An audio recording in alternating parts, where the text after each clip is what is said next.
우리 성가대는 지금 기적을 이루고 있습니다.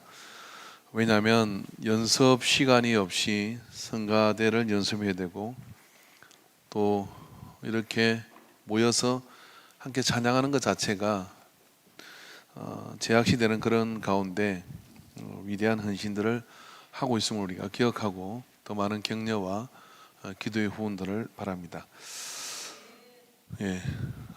우리 서로 한번 서로 눈은사만 이렇게 합시다. 마스크를 써도 당신의 미소는 언제나 아름답습니다. 할렐루야.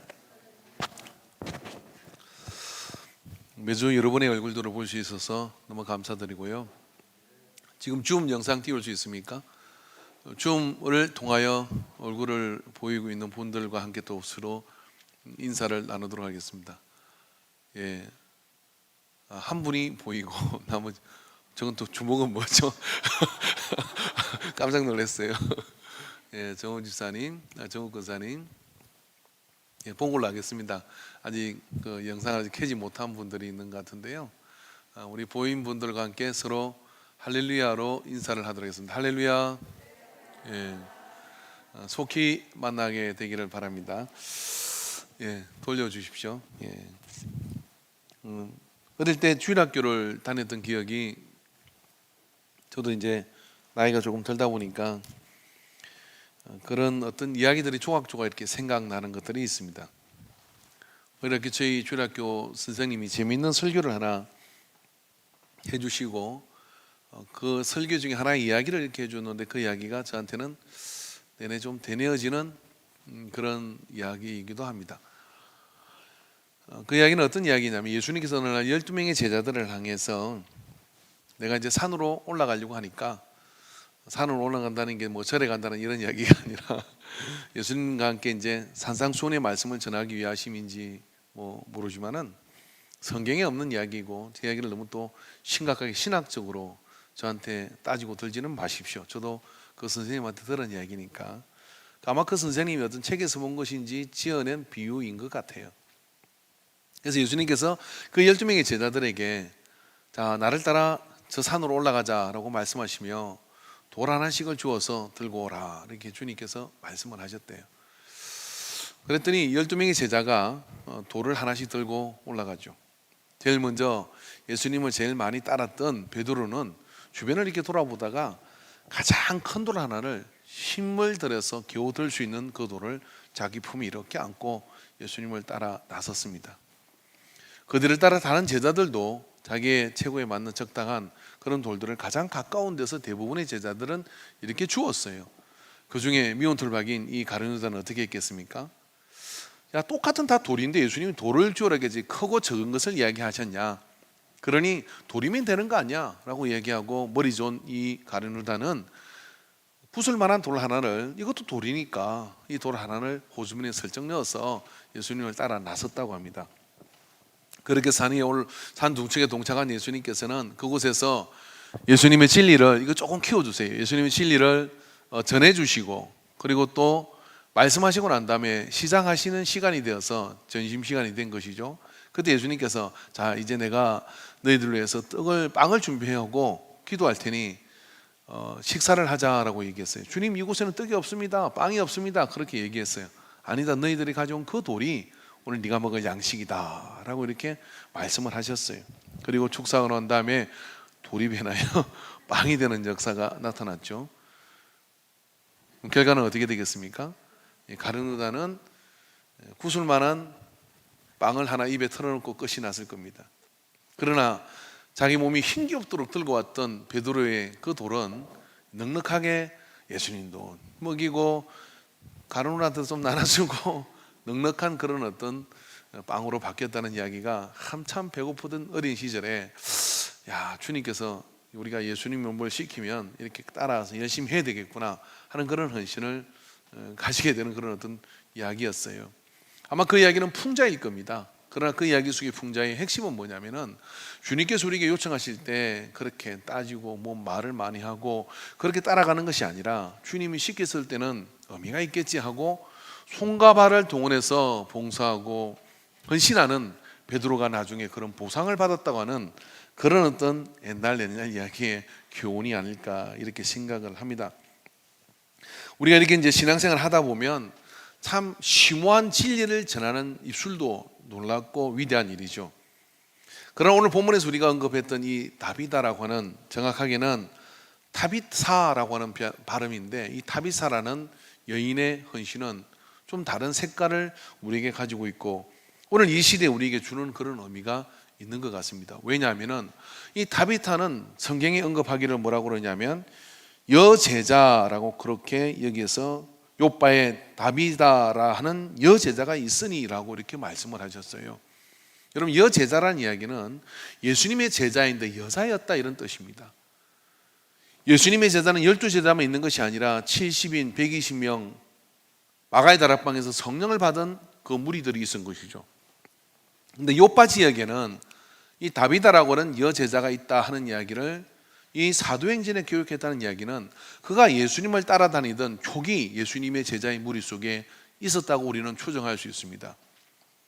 그리고 그가 성령을 받았고, 그리고 요빠라는 항구 도시에 가서 그는 그곳에서 나름의 복음의 공동체를 이끌고 있는 그런 여자 제자였다라고 볼 수가 있습니다.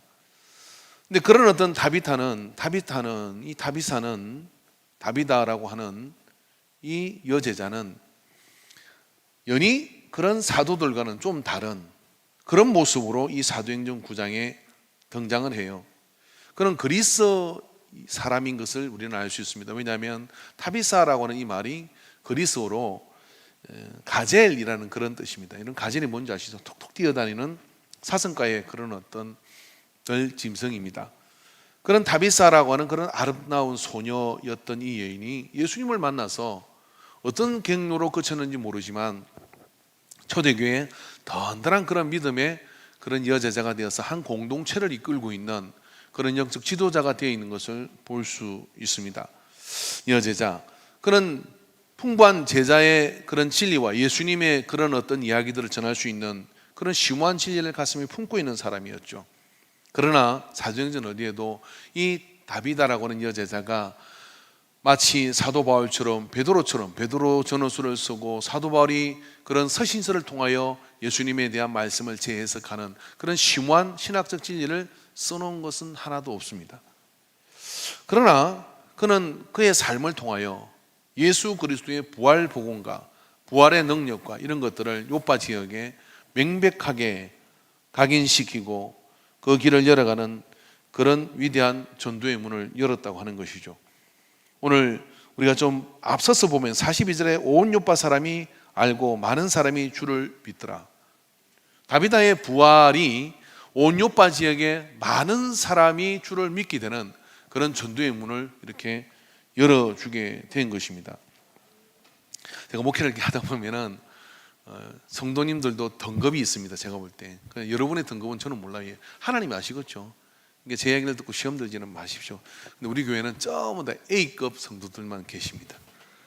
할렐루야. 그렇게 믿는 게 만수무강에 좋고 저도 편해요. A급 성도가 있습니다. 근데 A, B, C, D급이 있다라고 저는 나름의 이런 어떤 정리를 한번 해봤어요. D급 성도는 어떤 성도이냐면은 이런 사람입니다. 말은 많은데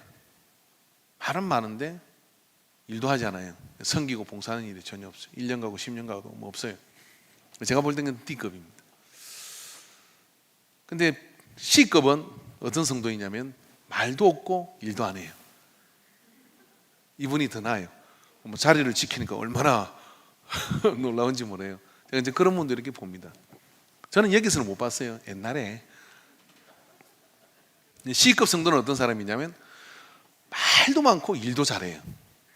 그래서 그냥 약방에 감춘 안 끼는 데가 없는데 우당탕 퍼더덕 우당탕 막 일이 굉장히 말이 많아요. 근데 일도 무시 못할 정도로 이 처리가 착착 섬기는 것도 잘하고 막 간설게 다 빼줄 그런 심정으로 막 그렇게 섬기고 하는 분이 있어요. 그런 분은 이제 B급입니다. 근데 A급은 누굴까요?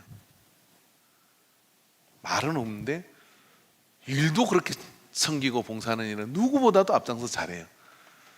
A급 성도님들만 모아가지고 모인 공동체가 인고한 공동체예요. 다 옆에 있는 분에게 당신은 A급입니다. 시작. 지금 그렇게 말하면서 나는 아닌 것 같은데 의심하는 분들에서 한 번 더, 당신은 A 플러스급입니다. 왜냐하면 믿음대로 된다 그랬으니까. 믿음대로 된다 그랬으니까 A 플러스급이 확실한 줄로 믿습니다. 다비다를 굳이 초대교회 안에서 그 모습의 등급을 이야기한다 그러면 그런 A 플러스급의 그런 예수님의 제자인 것이죠. 왜냐하면 예수님이 3년의 공생애를 하시고 난 다음에 마지막에 예수님이 하신 것은 뭐냐면은 제자들의 발을 예수님이 친히 닦는 것이었어요. 여러분, 이게 하나의 어떤 겸손을 가리키기 위해서 하신 것 같습니까? 그게 아니라 여러분, 영성에, 그 신비함에, 하나님의 거룩한 복음에 그런 어떤 우리가 신앙생활을 하다 보면 신비한 세계를 체험합니다. 방언을 하고 예언을 하고 신유가 나타나기도 하고 그런 많은 어떤 영적 체험들을 하며 하나님의 놀라운 신비 속으로 들어가는 것이 신앙이라고 저는 생각합니다. 그래서 교회는, 그리스도의 복음은 신비한 겁니다. 근데 그 신비한 것을 누가 어떻게 얼마나 하나님의 세계 속에 그가 훈련되어 있고 성장하고 있는지를 측정할 수 있습니까? 하나님만이 아시는 것이겠죠. 하나님만이 아시는 것이라고 사기치고 다니면 되겠습니까? 근데 사기치지 못할 것이 하나 있는데 그게 뭐냐면 네가 어떻게 그런 깨달은 복음과 은혜 속에서 성인과 봉사의 자리에 있느냐는 걸 입증하라 하는 것이 너희도 서로 발을 닦아 주라 라고 말씀하시는 예수님의 가르침이에요.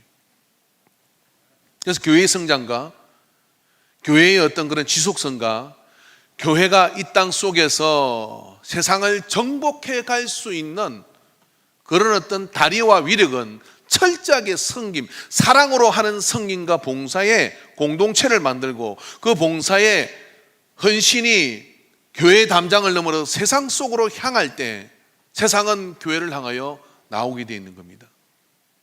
그것은 속일 수도 없고 그것은 검증 가능하고 입증 가능한 것이죠. 그런 면에서 여러분, 사도행전의 부흥이라는 것은 바로 그런 부흥이었습니다. 그래서 여러분, 사도행전 우리가 2장인 그곳에 보면 그들이 성령 받고 난 다음에 그들이 함께 모여서 살림을 공유하고 니것 내것 없이 사는 그런 공동체를 만드니 백성의 칭송이 자다하더라라고 얘기합니다. 그리고 하나님은 어떻게 하십니까? 그들에게 제자의 수를 더해주는 부흥을 이루어 주셨어요. 이런 교회가 세상 위에 있지만 세상과 분리된 곳이 아닙니다. 세상을 이끌고 가는 그런 등대가 되어야 되는 것이고 세상을 품을 수 있는 그런 교회가 되어야 되는데 그들이 성령을 압니까? 그들이 복음을 압니까? 그들이 하나님의 신비에 대해서 알까요? 모를 것입니다. 그러나 초대교회의 위대한 부흥은 2000년 전 이 땅에 그런 초대교회의 위대한 부흥이 바로 뭐냐면은 그들이 서로 그런 심오한 진리를 논하고 그걸 토론하는 것으로 세월을 보낸 것이 아니라 그들이 서로 성김과 봉사 가운데 하나의 공동체를 만들어내니 그 공동체에 들어오고 싶은 그런 감동과 열망이 백성들과 사람들 속에 퍼져나간 것이죠. 그리고 그러한 부흥이 초대기에 있었다라고 사도행전의 초기에 그렇게 말씀을 했다면 이 사도행전 9장에 와서는 다비다라는 한 인물을 소개하며 이렇게 얘기하는 겁니다. 바로 무슨 일이 있었느냐면은 그게 한 조각을 떼어내어서 그런 일이 비일비재하게 일어났지만 한 조각을 크로즈해서 다비다를 통하여 이것이 초대교회의 부흥의 뿌리이고 그리고 방향이라는 것을 우리에게 전해주고 있는 것이죠. 그렇기 때문에 여러분, 오늘 한국 교회와 우리 모든 교회 가운데 우리가 한번 검증하고 넘어가야 될 게 뭐냐면은 우리가 생각하는 신비와 그 복음과 그 능력은 분명하게 그렇습니다. 예수 믿으면 천국이고 예수 믿지 않으면 지옥일 겁니다. 예수를 믿지 않으면 우리는 그 지옥 같은 삶을 살게 된다고 단정지어 이야기를 합니다. 예수 믿으면 우리는 예수님 안에서 천국 가는 그 확신을 갖기 때문에 삶에 많은 변화가 있는 것이 사실입니다. 그런데요, 세상에 있는 사람들과 그런데요, 예수님을 믿지 않은 사람들에게는 복음이 무엇인지 관심 없어요. 성령의 능력에 대해서도 들어본 적이 없고 경험한 적도 없기 때문에 그런 건 하나도 들리지 않는 그냥 말의 공예에 불과한 거예요. 예수 천당, 불신죽 진리입니다. 그렇지만 그런 외침을 가지고는 더 이상 세상은 반응을 보이지 않을 뿐만 아니라 오히려 더 화가 나는 것이죠.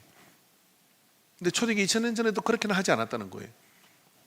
그들이 예루살렘을 예수님이 부활하시고 난 다음에 2만 명에 넘는 그런 그리스도인들이 덜불처럼 퍼져나갔던 곳에는 강력한 다리가 있었는데, 그게 뭐냐면 복음을 받아들이고 성령을 받았으면 기꺼이 자기 삶을 내어줘서 헌신하는 그 섬김의 자리로 달려나가고, 그것이 지역사회 속에 그런 한 사람 공의 여제자였던 다비다는 요바라고는 자기가 사는 그 동네에서 그것을 말없이 묵묵히 행하는 사람이었어요.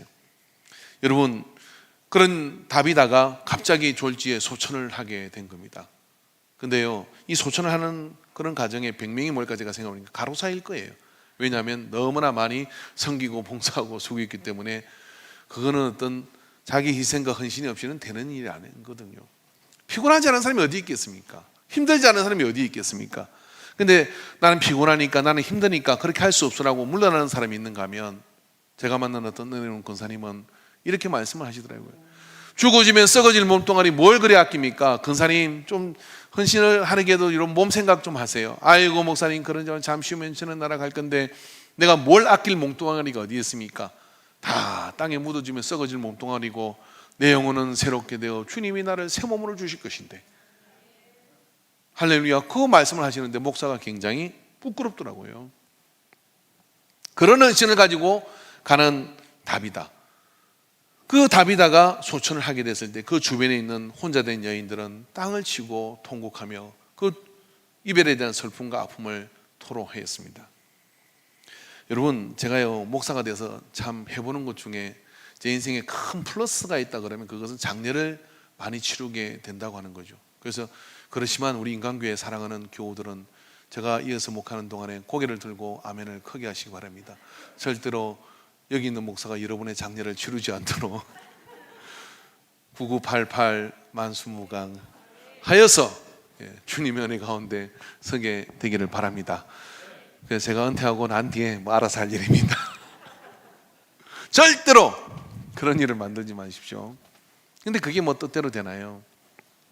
근데 정말 제가 잘 아는 분의 장례가 있는가 하면 정말 한 번도 일면식이 없는데 치료해야 될 장례도 생기게 되더라고요. 집사님의 아버지가 될 수도 있고 어머니가 될 수도 있고 이런 분들이 이제 장례를 치료해야 되는데 그래서 집례할 수 있는 그런 목사가 없으면 저한테 요청을 오면 저는 한 번도 그런 일을 거절해 본 적이 없어요. 그런데요, 그 장례를 치르다 보면 보통 5번에서 6번의 예배, 짧게는 4번의 예배가 드려지게 돼요. 장례를 치르게 되면 이제 집례자인 저하고 이제 장례 절차를 의논해야 되고, 그래서 그렇게 하게 되는데, 그럼 제일 먼저 상주들과 가족들을 이렇게 만나게 되죠.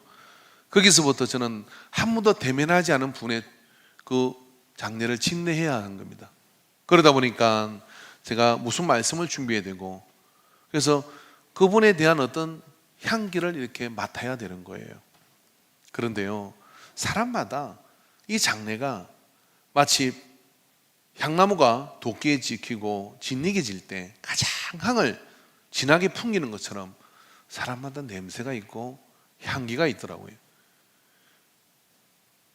여러분의 향기는 어떤지 한번 맡아보세요. 냄새가 있고 향기가 있다. 정말 그래요. 그걸 어떻게 알 수 있느냐 하면은 그 장례를 진행하면서 가족들과 그리고 또 거기 오는 사람들이 고인에 대해서 이야기를 하면서 고인이 얼마나 우리에게 이런 일을 했는지를 이야기하고 나누는 그 이야기들 속에 그가 어떻게 살아왔는지를 보는 그런 향기가 있습니다. 어떤 경우는 여러분 정말 고인이 그분에 대해서는 나는 뭐라고 평할 수는 없지만은 남아있는 사람들이 그 악취의 얼굴을 가리려고 하는 그런 모습도 보게 될 때도 있습니다. 참 안타깝고 아픈 일이죠. 그런데 이 다비다는 말입니다, 분명히 죽었고 소천했음에도 불구하고 그와 함께 했던 사람들은 그를 어떻게 보내줄 수가 없는 거예요. 왜냐하면 그의 향기가 온 곳곳에 요바의 그리스도를 아는 모든 그런 공동체 안에서는 그의 향기가 말없이, 그리고 배어있는 그의 향기가 온 혼자 된 여인들의 그릇과 속옷 속에 다 배어있는 겁니다.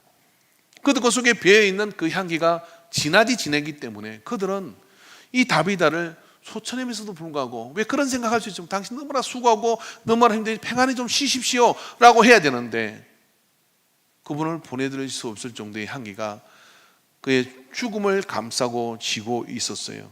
그런 가운데 베드로가 근처에 있다는 이야기를 하고 베드로 사도를 청해서 이와 같은 사실을 알리고 어떤 방법이 없는지를 조심스럽게 그들은 묻고 또 자기들의 마음을 고백하고 있습니다. 여러분, 이 시기가 어떤 시기냐면 예수님께서 부활한 시기고요.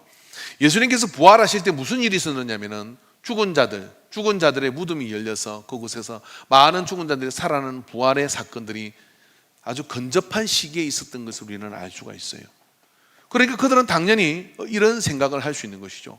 주님, 다비다를 보내서는 지금 안 됩니다. 왜냐하면 그를 통하여 받은 우리 은혜가 그를 통하여 받은 우리의 어떤 그런 은혜를 다 나누지도 못했고 표현도 못했는데 내가 좀 형편이 나아지면 내가 좀 상황이 좋아지면 그렇게 갖고 싶었던 그것을 못 갚아버린 이 다비다가 가로로 졸지에 쓰러져서 그렇게 소천하는 상황 속에 정신줄이 혼미한 그런 상황이 공동체가 모여있는 것으로 본문을 통해서 볼 수 있습니다. 그래서 그들은 이 다비다를 장례를 치료해야 될 어떤 장소로 옮기는 것이 아니라 다락방으로 그 시신을 옮겼어요. 아마 추정 그때 많은 신학자들은 이 부분을 이렇게 얘기합니다. 열왕기상 17장 19절에 20절의 말씀을 보면은 여기에 엘리야가 그에게 그 아들을 달라 하여 그를 그 여인의 품에 죽은 아들 엘리야가 귀가던 그곳에 그 아들이 독자 아들이 죽게 됐습니다. 그 죽은 아들을 달라 하여 그를 그 여인의 품에서 받아 안고 자기가 거처한 다락에 올라가서 자기 침상에 누이고 거기서 여호와께서 부르짖어 이르되 내 하나님 여호와여 주께서 또 내게 우가는 집 가부에게 재앙을 내리사 그 아들을 죽게 하셨으나이까 하고 그 아들이 죽은 아들이 살아나는 사건이 구약 성경에 있는데 그 장소가 공교롭게도 다락에서 몇 번 일어나게 됩니다.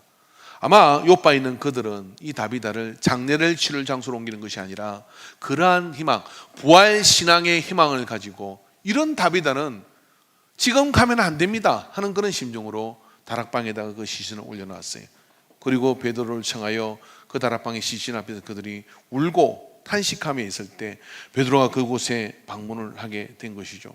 그래서 그들은 베드로에게 그들과 함께 가서 이르되 그들이 데리고 다락방에 올라가니 모든 가부가 베드로 곁에 서서 울며 베드로가 그들과 함께 있을 때 지은 속옷과 겉옷을 다 보이거늘이라고 이야기합니다. 여러분, 다비드의 한기는 어떤 한기냐면 겉옷과 속옷에 배어있는 한기죠. 여러분, 저도 가끔 집에서요 그 속옷을 넣는 서랍이 이렇게 있어요. 이게 참 못됐죠. 왜냐하면 뭐 양벌이 없거나 속옷이 없거나 이러면 쥐가 사입으면 되잖아요. 근데 왜 이걸 안 챙겨줄까 이런 생각을 해요. 그러니까 참 남자는 못됐어요. 못된 남자의 표본이 좀 혹시 여러분이 집에 그런 남편이 있거든 못됐다고 얘기를 하셔도 돼요. 같이 살면서 왜 이게 떨어진 걸 모를까? 그런 어떤 생각을 이렇게 하면서 서운한 생각을 가질 때가 사람이지라 있습니다.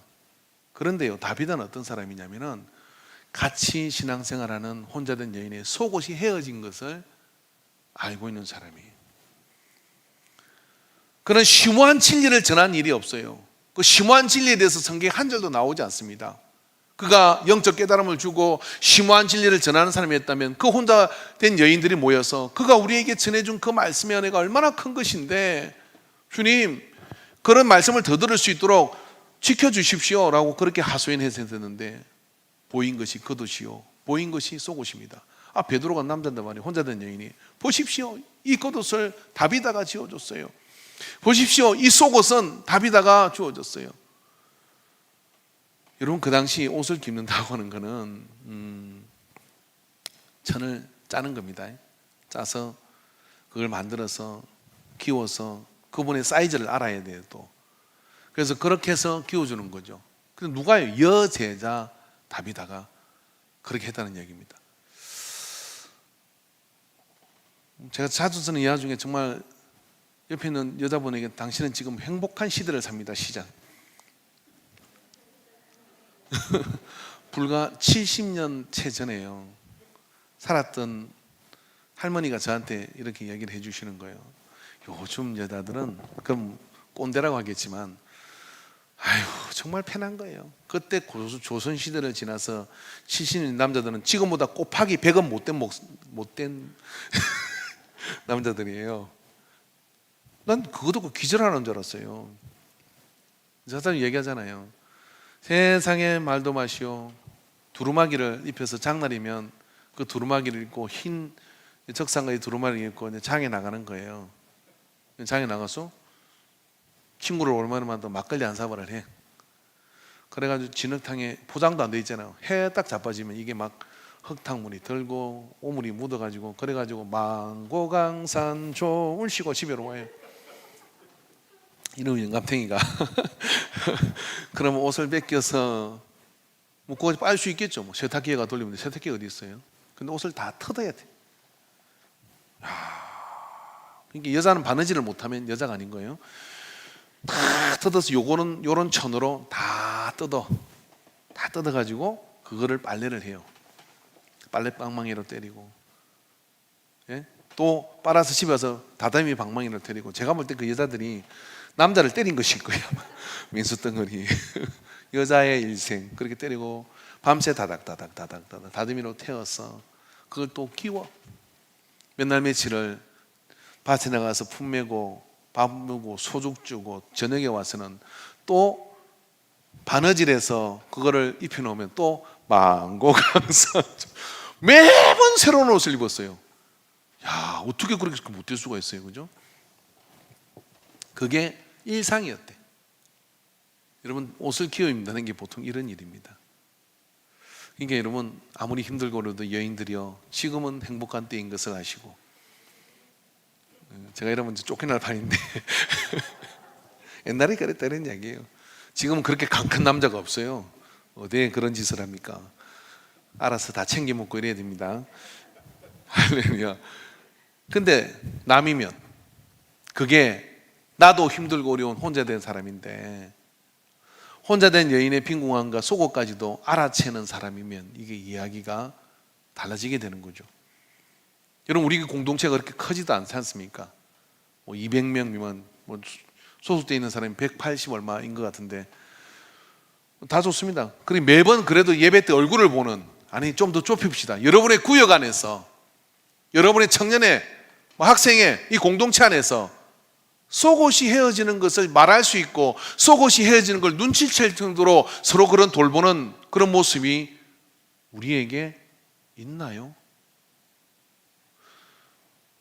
어제 아래 이틀에 걸쳐서 뭐 우리가 핸드면에서 또 가서 또 우리가 그동안에 기금으로 모았던 것들을 섬기고 나누고 이런 이야기를 했어요. 그러면 제가 핸드면 그 복지 담당하는 분한테 얘기한 거는 뭐 개인정보가 있으니까, 그러나 우리가 도와야 될 사람의 구자를 익명으로 주면 그걸 우리가 게시판에 띄워놓고 우리가 뭘 걷어 사는 게 아니라 그런 어떤 마음이 드는 사람을 적어도 핸드맨 안에 있는 사람들은 우리 교회가 만 원이든 얼마든 감동이 될 때 그 구자에 이렇게 넣으면 그렇게 그런 어떤 네트워크를 만들고 싶다. 그래서 그런 것들이 뭐 법적인 문제가 없다 그러면 우리하고 한번 조인을 하자. 왜냐하면 우리 교회는 여기 89년의 역사를 가지고 있고 89년의 역사를 가진 이 인광교회가 있는 한은 적어도 이것을 끼니가 굽는 사람은 이 핸드맨에서는 없어야 되고 그런 것들이 우리의 사명이라고 생각을 한다. 그런 이야기의 취지를 설명을 했어요. 왜요? 왜냐하면 다비다의 부흥과 다비다의 영성이 바로 이런 것이기 때문에 그렇습니다. 근데 그런 것이 어디서부터 먼저 일어나야 되느냐 하면은 교회 공동체 안에서 일어나야 되는 거죠. 그것이 다비다의 한계였습니다. 그래서 그들은 다비다를 보내줄 수 없다고 이야기를 하는 겁니다. 그러면 부활의 여망을 가지고 나중에 주님 믿어서 천국에서 부활하는 건 당연한 것이지만 그러나 그런 다비다는 살아야 됩니다. 그런 다비다는 살아서 우리와 다시 더 많은 시간을 함께하고 가야 합니다 라고 하는 그런 절박함을 가지고서 다락방에 올려놓았을 때 그것은 그 부활을 기대하는 이 공동체에 가진 열망인 겁니다. 말이 아니라 삶으로 그런 웅병을 보였고 그 말고는 대체 불가능한 그 향기에 그들은 취하여서 그런 사모함을 가지게 된 것이죠. 우리는 그런 어떤 많은 말의 웅변들을 듣지만은 그런 한마디의 말을 하지 않았으나 그의 삶은 철저한 복음적 웅변이 되어서 그 공동체를 그리스도의 그런 복음의 진수로 이끌고 있는 것을 볼 수 있습니다. 제가 만나는 임석한 전도사님의 이야기를 제가 자주 드렸었죠. 34살에 소천했는데 제가 그때 나이 30입니다. 34살에 소천한 이분은 당진 동네에 있던 분이셨어요. 바다 건너가면 지금도 그 근처를 지날 때 그분을 이렇게 생각하게 되는데 제게는 참 애석한 아픔이었어요. 제가 참 도전을 받은 것은 뭐냐면은 그분이 폐암으로 가로로 인해서 폐암이 온 거예요. 담배를 피거나 이런 거는 전혀 아니고, 왜냐하면은 혼자서 사모님은 피아노 학원을 하고 그리고 혼자 그 좋은 건축 인허가를 취급하는 그 공무원으로 있다가 그걸 그만두고, 왜냐하면 뒷돈이 너무 많이 들어가지고 타락하겠다는 생각이 들더래요.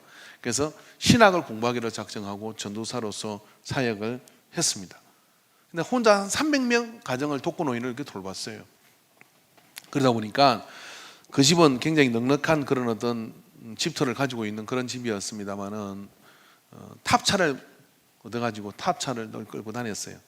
학교를 때도 그 탑차를 타고 해서 그렇게 이제 끌고 다니는데, 저하고 이제 그 김종희 성교사님, 임석한 선생님 참 3인방 같이 참 교제를 많이 했었는데, 그런 가운데 그분이 이제 그런 질병을 얻게 되어서 저도 사실은 그분이 어떤 일을 하고 다니는지 정확하게는 잘 모를 때입니다. 근데 단대병원에 입원을 했는데 그 단대병원에 있는 간호사들이 무슨 34살에 이 폐암이 걸린 사람이 왔는데 방문하는 그런 병문안을 하는 사람들이 계속 끊이지 않는 거예요. 나이도 막 천차만별이고. 근데 계속 끊이지 않으니까 도대체 저 사람이 누구냐 할 정도로 이슈가 돼버린 거예요. 그러다가 2달 넘게 이렇게 투병을 하다가 병원에 나와서 이제 기도원에서 이렇게 투병하다가 이제 정말 깨끗한 영혼을 가지고 이제 그렇게 소천을 했습니다. 소천하고 이야기를 듣고 저는 이제 그 장례길에 갔는데 그게 뭐 참 많은 사람들이 그냥 조문이 끊이지는 않아요. 근데 이제 예수 믿지 않는 사람들하고 소주잔을 이렇게 기울이면서 이런 이야기를 하는 겁니다. 인생을 살려면 석한이처럼 살아야 돼. 나이가 50이 넘고 60이 넘은 사람들이 이걸 막 그런 이야기를 하는 거예요. 왜냐하면 저 사람 봐라, 젊어서 저렇게 갔지만은 정말 사는 것처럼 살았다. 저는 참 전도사라고 생각을 합니다. 그게 참 도전이 되더라고요. 사람이요 가지고 있는 한계가 있어요. 여러분의 한계는 여러분의 장례식에서 나타나게 될 거예요. 잘 살아야 합니다. 참 잘 살아야 돼요. 그런 어떤 전사, 임석한 전사님, 고 임석한 전사님의 그 모습을 보며 제 가슴 속에는 나도 정말 잘 살아야 되겠다 이런 생각을 해요. 잘 산다는 게 뭘까? 어떤 한계를 지니고 사는 것일까? 그분하고 그렇게 심오한 진리를 나눈 적은 없어요. 항상 뭔가를 하고 있거나, 그래서 기름 보일러에서 연탄 보일러 바꾸면 그 집 연탄 좀 단락해가지고 연탄을 다 그 탑사에 실어가지고 밤새 연탄 보일러 떼는 집에다가 다 갖다 놔주고, 주말이 되면은 사모님 그 교회 하루 실려가는데 반찬통 300개, 100개 만들어서 그 반찬통 이리 들고 누구한테 무슨 복지사도 아니고 그렇게 그 주변의 독거노인들을 속속들이 알아가지고 그렇게 나눠주러 다니고, 어떻게 그럴 수 있습니까? 그러니 몸이 가루하죠. 그래서 가루로 인해서 그런 어떤 질병을 얻어서 소천하게 됐지만은 그 모습 속에서 정말 길게 산 것이 아니라 짧게 살았지만 충분한 복음의 그런 어떤 향기가 무엇인지를 이 목사의 가슴 속에도 좋지만 그 지역 속에서 그를 누구도 욕할 사람이 없는 그런 어떤 모습으로 각인시켰어요. 다비다의 영성이 이런 겁니다. 여러분, 이 시대가 어떻게 복음을 이해할 수 있겠습니까? 그러나 다비다 같은 그런 사람들이 한 사람 두 사람 초대교회에 있을 때 초대교회는 그 부흥의 불길이 덜불처럼 뻗어나간 것이죠. 베드로는 그 이야기를 듣고서 비로소 다비다와 아마 얼굴을 대면한 적은 있겠습니다만은 그가 무슨 일을 하는지는 여자이기 때문에 잘 몰랐을 수도 있었을 것이에요. 그렇지만 그가 그 다비다의 죽음 앞에 다락에 올라가서 울고 있는 혼자 된 여인들을 다 내보내고 그렇게 다비다 앞에서 이렇게 외칩니다. 타비타 쿠미라고 그렇게 원어적으로 보면 해죠. 타비타, 다비다야 쿠미 일어나라 라고 이렇게 외쳤습니다. 근데 이 외침 마치 언어적으로 보면 언어의 그런 뉘앙스가 어떠하냐면 예수님께서 해당장 야이로의 딸에게 선포할 때 탈리타 쿠미라고 이렇게 선포하셨어요. 베드로는 다른 방법도 있었을 것입니다. 그런데 그는 무릎을 꿇고 기도하고 그런 다음에 다비다를 향하여 다비다 쿠미라고 그렇게 외쳤습니다. 그 울림이요, 예수님이 해당장 야이로의 딸을 죽은 가운데 살린 그 주문과 같은 달리다 쿰이라고 하는 타비타 탈리타 쿰이라고 하는 그 외침이 동일하게 약간의 발음 차이와 유사하지만 차이가 그런 모습으로 선포되어질 때 그에게는 이런 다비다가 살아야 된다 하는 그런 믿음과 외침과 선포가 된 것 같아요. 저는 이 시대가 다비타 쿠미의 간절한 열망이 교회마다 필요하다고 믿습니다. 더 이상의 말과 더 이상의 어떤 그런 논리와 더 이상의 어떤 그런 언변으로서는 더 이상 세상은 반응하지 않습니다. 그러나 다비타 쿠미의 그 외침이 우리 인간교회를 향해서, 이 시대 교회들을 향해서 부활의 그런 선포가 되어질 때 바로 그것이 교회가 다시 부활할 수 있는 그런 통로가 될 것이고 위대한 역사를 이루게 되는 부흥의 그런 역사를 이루게 되는 그런 시발점이 되는 것을 믿습니다. 다비드의 부활은 꼭 전도의 그 문을 열어버렸고 그것은 요파 온 사람들이 그가 믿는 하나님을 다시 믿게 되는 그런 역사로 이루게 되죠. 베드로는 요파에 머물면서 이제 다비타가 헌신으로 닦아놓은 그 기반 위에서 요파에 머무는 동안에 그런 복음을 전가하고 교회 공동체를 든든하게 세웠습니다. 여러분, 교회 공동체가 서가는 것은요, 심오한 진리를 깨달은 사람들이 아니에요. 그 진리를 행하는 사람이 우리에게 필요한 것이죠. 교회가 되어가는 것도 역시 마찬가지입니다. 우리 교회는 정말 그런 보석 같은 분들이 정말 많습니다. 제가 여러분에게 다 표현하지 못하지만은 A라는 성도님이 B라는 성도에게 말없이 어떻게 그런 많은 금전적 헌신을 할 수 있을까? 또 말없이 이름 없이 교회가 어떤 부분에 있어서 힘들어하는 부분에 대해서 기꺼이 조용히 헌신하는 분들을 보면서 참 나는 행복한 목사다 하는 그런 생각을 하게 돼요. 이 타비타의 영성입니다. 이 타비타의 영성이 교회의 담장을 넘어서 나가게 될 때 지역은 더 이상 교회를 누가 뭐라 해도 다른 교회와 인간교회는 다르다, 누가 뭐라 해도 교회를 나는 욕할 수 없다 하는 그런 은혜가 우리 속에 분위기가 되고 그런 상황이 우리의 공동체의 색깔이 될 때 교회는 여전히 하나님의 역사를 이루고 그 은혜 가운데 나가게 될 줄로 믿습니다. 여러분, 베드로는 무식하게 아주 큰 바위를 들고 산을 올랐을 거예요. 왜 내가 이걸 들고 가야 되는지도 모릅니다. 이건 거룩한 부담일 수도 있겠죠. 그러나 베드로의 배가 얼마나 크겠어요. 자기를 먹고 난 뒤에 남은 것들을 그 산에 빈약하게 가져온 제자들에게 아마 충분히 나누어 줬을 거라고 생각을 합니다. 베드로는 탁월한 언변을 가지고 있지는 않았을 겁니다. 나서기를 좋아하기도 하고 불쑥 내뱉는 말도 가끔은 상황에 맞지 않는 이야기들을 내뱉지만 그는 예수님이 시키신 그 헌신에 몸으로 부딪히는 사람이었어요. 오늘 여러분, 타비타 역시 그는 심오한 진리를 우리에게 남긴 것이 없어요. 우리가 뭐 어떻게 심오한 진리를 남길 수 있겠어요? 제가 목사가 되어서 설교를 아무리 심오하게 한들 결국 하나님의 말씀이고 예수님의 말씀인 거죠. 그게 이 성경 안에 있는 그런 어떤 이야기들인 것뿐인 겁니다. 한 주만 지나도 다 여러분이 잊어버리잖아요. 그죠? 오늘 다비타의 설교도요, 똑똑한 사람이 있긴 있어요. 우리 교회 모 전도사님은요, 목사님 그 언젠가 한 것 같은데요. 그리고 그걸 밟은 세월에 찾아가지고 2019년 몇월 달에 했습니다. 그리고 동영상이 떠있대. 그 있다 몰라. 네가 기억하는 걸 다른 사람도 기억 못하느니. 그래서 내용은 좀 다르지 않냐? 안 들어봐서 모르겠어요. 분명히 했어요. 이뻐요. 아주 이쁩니다. 근데 저는 이 이야기가, 다비타의 이야기가 오늘 본문 속에 새롭게 저는 와닿았어요. 제게 개인에게는 굉장한 웅변이고 도전입니다. 목사야, 너는 입으로 살지 않냐? 목회를 하면서 보면요, 목사는 교회에서 기도하면 잘한다 해요. 교회에서 그냥 왔다 갔다 해도 묵상한다 그래요. 그리고 하루 종일 여기서 뭐 교회 왔다가 해도 이러면 저는 그냥 아주 목사님 열심히 한다고 그렇게 얘기를 합니다. 그런데요, 우리 교회 모 성도님들을 이렇게 보면요, 새벽 기도를 하고 아침에 또 일찍 들에 나가서 일을 하고, 그리고 또 직장에 출근해서 사람들과 시달키고, 또 생업의 문제에서 거기서 부딪히고, 또 수요일 저녁에 안 오면 목사님 삐질까 싶어서 오고, 어떻게든 예배 자리를 지켜야 된다고 그렇게 오고, 또 철야 시간에 또 기도 열심히 하고 또 가고, 주말에는 쉬지 못하고 밴드에다가 봉사하실 분 찾습니다. 그러면 또 달려오고. 근데 그게 다 순종하는 분이 있어요. 분들이 있어요. 그런 모습을 보면요, 목사가 정말 부끄러워요. 정말 부끄럽습니다.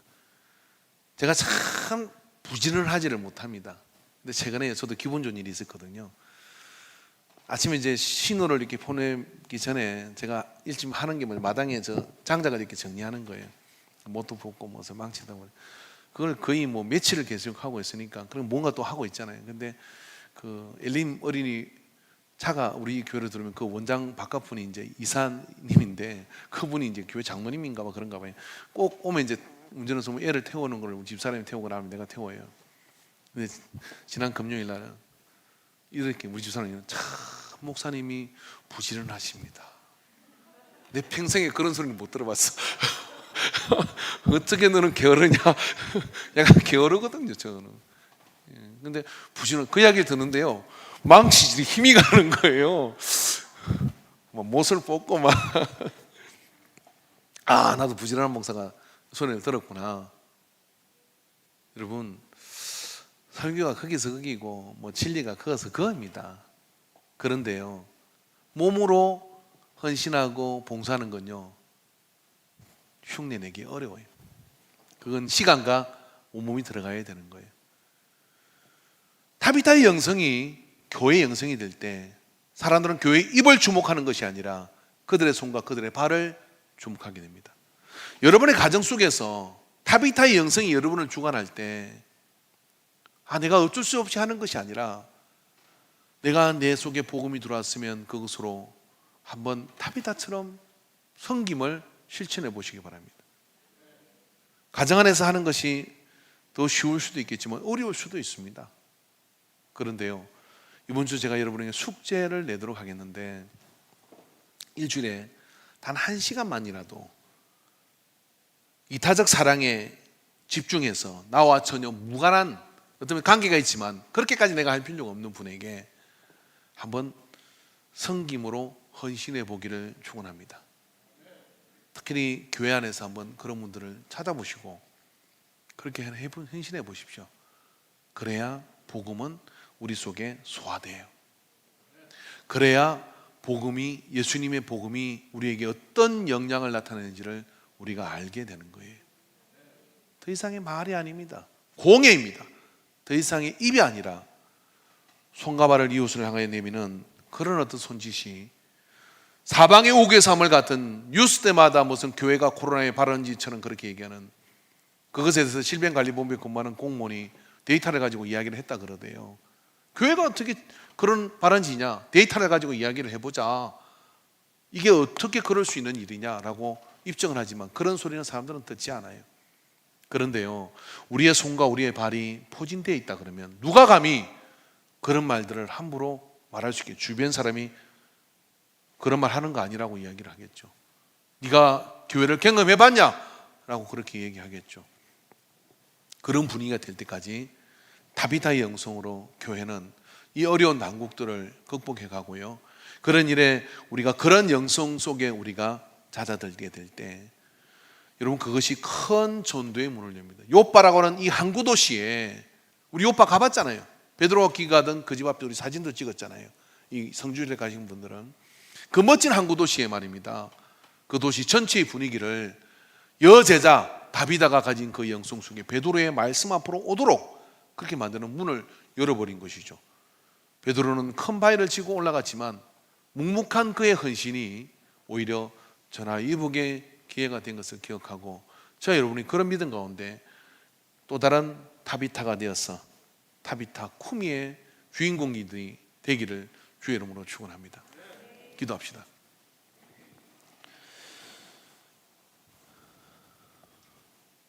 봉사하다가 죽을 수 있습니다. 그러나 죽는 것이 아니라 온전히 선용되는 것을 우리가 기억하게 하여 주시옵소서.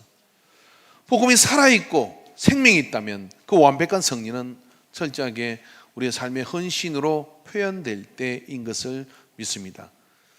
하늘의 소망을 가지고 이 땅 살아가는 동안에 육의 것에 지하치지 아니하고 기꺼이 육을 성김과 봉사의 자리로 내어주어 심오한 진리가 참인 것을 전가하는 그리스도인이 되게 하여 주시옵소서. 참으로 많은 사람들이 이 방역을 위해서 애를 쓰고 또 그 헌신의 자리에서 묵묵히 그 사명을 감당하고 있습니다. 모두가 지쳐가는 그런 의료계와 여러 그런 어떤 최전선에 몰려있는 사람들이 있습니다. 그곳에 그리스도인이 있게 하여 주시옵시고 그것에 우리에게 주어진 그런 삶의 현장에서 우리 또한 할 수 있는 것들을 동원하여 참으로 백성의 칭송이 자자한 그런 교회가 되는 일에 우리의 받은 은혜와 우리의 깨달은 진리가 나타나게 하여 주시옵소서. 주여 우리에게 힘을 주시옵소서. 주에게 섬길 수 있는 능력을 주시옵소서. 봉사할 수 있는 능력을 주시옵소서. 우리 교회 아버지 하나님 붙드시되 봉사와 섬김이 넘치는 교회 공동체가 되게 하여 주시옵소서. 서로의 겉옷과 속옷을 알아볼 수 있는, 헤어짐을 알아볼 수 있는 그런 관계 속의 공동체가 되어지게 하여 주셔서 아버지여 제자의 수가 되어가는 은혜가 임하게 하소서. 예수님의 이름으로 기도합니다. 아멘.